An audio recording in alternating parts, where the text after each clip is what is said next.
So I'm changing my thermostat to gas water heater. It's pretty easy. The knob broke, so. But anyways, shut off the line. Make sure you turn off the gas line. Then take off this line right here. There's another part, male to male. I took that off, put on a new one. And then you take these three lines, the copper and that middle one, the big middle one, and then that little silver one.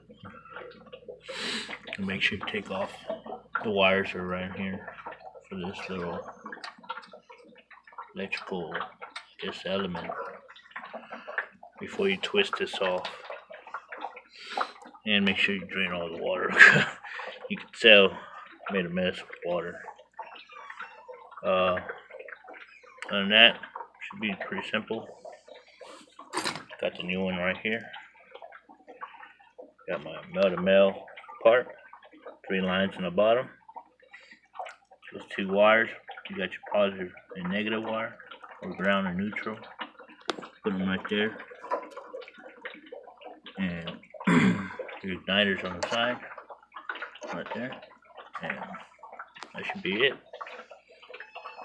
And that's for a Whirlpool. So I believe it's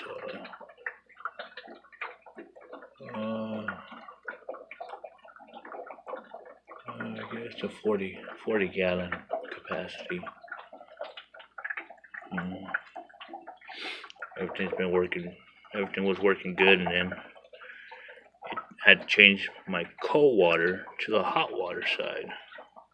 It was crazy. Did it for a few months like that until I had some time to change it. But now I am gonna get it done.